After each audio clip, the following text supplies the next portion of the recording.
Hey guys, my name is Jack, and welcome to another video. This is going to be another photography video. I'm going to call this my creative process because I thought I have a photo idea.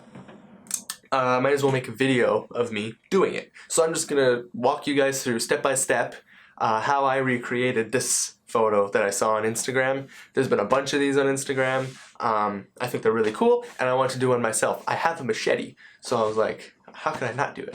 So, step one would be coming up with an idea. Of course, I have my idea, but I find a lot of the time when I'm in that mood to go out and shoot, I can't come up with any ideas.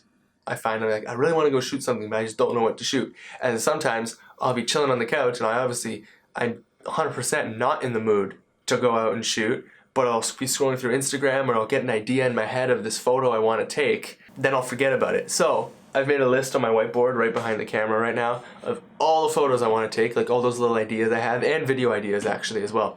So I suggest you do that. So let's say you get the mood to go take a photo, look at your list and see which one do you want to cross off your list now. Which photo do you want to cross off your list? I want to cross off the fruit slice one.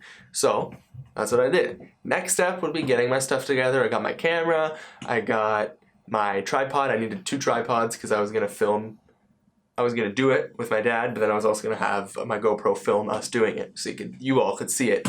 So I got my tripods, I got my cameras, my microphone for now. I didn't need a microphone then. Microphone, I got an orange, I cut it. I filled up a little thing of water to keep the oranges in so that my dad would dip the oranges in the water so that when the oranges came, they were like glistening from like water. So they looked like fresh and like water was flying off of them. I thought that'd be cool. I got dressed because I was still in my pajamas when I thought of this. I thought I'd wear like this, no, you can't see it, this camo pants to kind of fit the machete theme. I grabbed the machete and yeah, then I got to work. Next step would be execution. So I executed this with my dad. Me and my dad, we set it up. We tried a few things. Some things weren't working, and then finally we got a system that was working where I stood there with the blade facing the camera, and my dad would just simply drop the 2 oranges. Before, he was like slamming them together, and he kept getting his hands in the frame, and we could never get it right, so we decided he was going to drop them from above, and that ended up working perfectly. It took us a lot of tries, but then we ended up getting some decent shots. Alright, so I'm on my computer, I'm in Photoshop, so what I'm going to do is I'm going to drag and drop. I have 5 photos here. I'm going to drag and drop all 5 of them at once. Like I selected all 5 and I dropped them all in at once so that when I'm done editing one, it'll automatically bring up the next. I sieved through them all and I picked the 5 that I liked the best, and I'm going to show you how I edit all 5. So first, let's start with this one. This one, it sucks that there's only half of the orange in it, but if you look at it, it's so zoomed in and awesome. Like, I don't know, it just looks really nice. I wish the other half of the orange was there, but that's okay. We're just gonna color correct this and then leave it at that. That's all we gotta do. So first, I'm gonna go through my presets. I'm gonna pick a preset I like. High contrast and detail. Vivid is cool.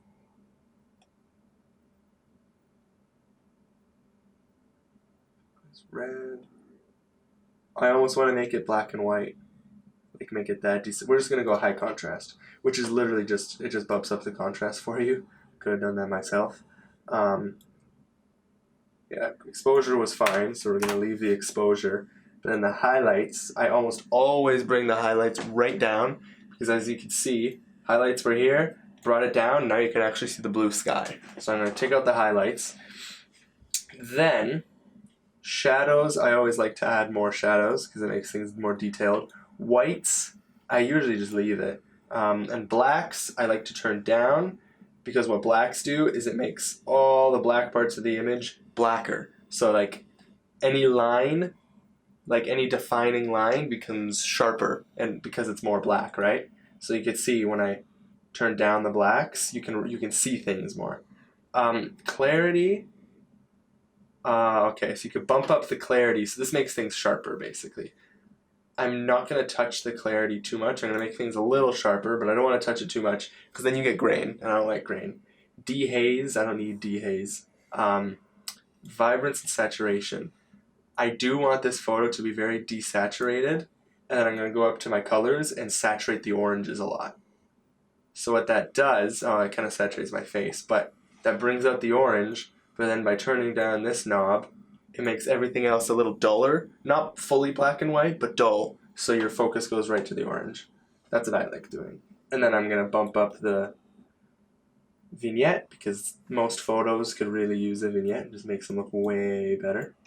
And that's all. We're actually going to leave that one. No photoshopping after that. Once we get to that, because what I'm going to do is I'm going to color correct all of them, and then I'm going to go in and Photoshop them. So I'm going to color correct this. We're going to go same. We're going to try and make them all look the same.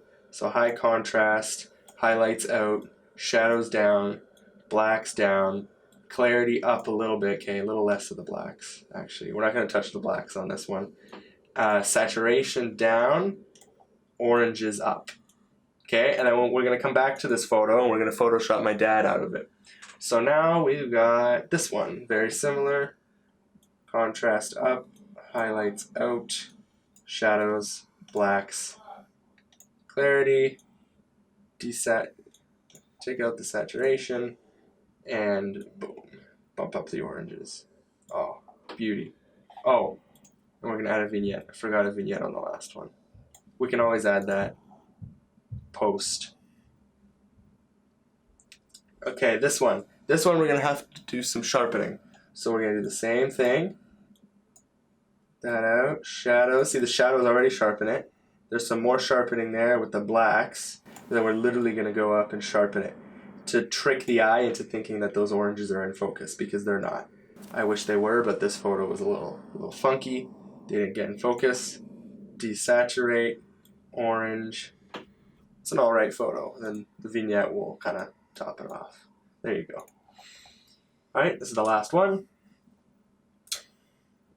Okay, so here we have another one where we have to make the oranges look like they're a little more in focus. So we're gonna same old, and we're gonna bump up the clarity, kind of makes them a little sharper, so as if they're in focus. Oranges, vignette, boom. Now let's get into the photoshopping. So what we're gonna do now is this one's fine. We're gonna add a vignette to this, as well as remove my dad, because I forgot to add a vignette to this. So, because I forgot to add a vignette. So, first, I'm going to go over here. Where is it? Clone stamp. Clone stamp tool. We're going to zoom in, and I'm literally just going to clone stamp. Okay, no, we need a nice big brush. Nice big brush. Much bigger. Much bigger. Okay, that's good. So we're gonna get the sky, and we're literally just gonna paint my dad away. Simple as that. And you hold Alt, you click where you want it to paint away, and boom. That's how I use the clone stamp tool. You hold Alt, click on a good area, and then you can just color it all away. And then you have to do it every now and then, just to get some. There you go. And now it's all gone. We're gonna clean that up a bit, because we don't want it to be so messy and obvious that what we did. Boom. It could be a little cleaner up here.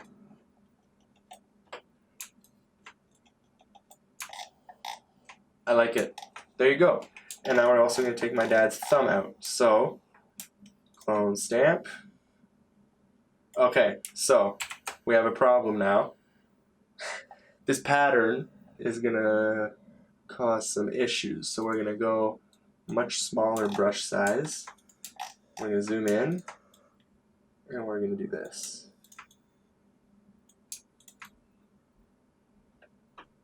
There, brush there. There you go. Boom.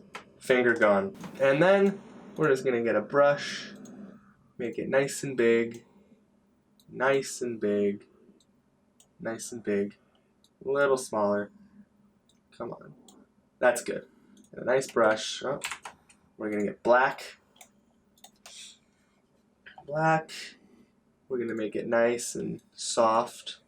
Very soft brush. And it's also going to be very low opacity, and we're gonna draw in, maybe higher opacity than that. We're gonna draw in a vignette, not higher than that, not that high. So color in a nice vignette. Ah, that's nice. Focus on the corners. Boom. Not as nice as the other ones, but I mean, no biggie. Okay, there you go. And now that photo's done. So now this one, we're gonna have to do some more clone stamping. So you're gonna get your clone stamp tool. I want to color out my dad once again. Boom. Oh, and then you have my dad's thumb again. This is easy because it's black here. Literally completely black. So you can just paint that away like it was never there. Boom. What else do we gotta do? So the lens hood got into the photo a bit, so we're just gonna color that out. And a little bit over there too. Oh, no. Don't want to have too drastic of a color change. Boom. That one's good. And we have a lens hood here as well. There you go. And that's how I edit my photos. Now, I'm done. I just export these photos out of Photoshop and I post them. That is my entire creative process. It's very simple. I just thought I'd show you guys how I do this stuff. Yeah, thank you all for watching, and I will see you in the next video. Bye.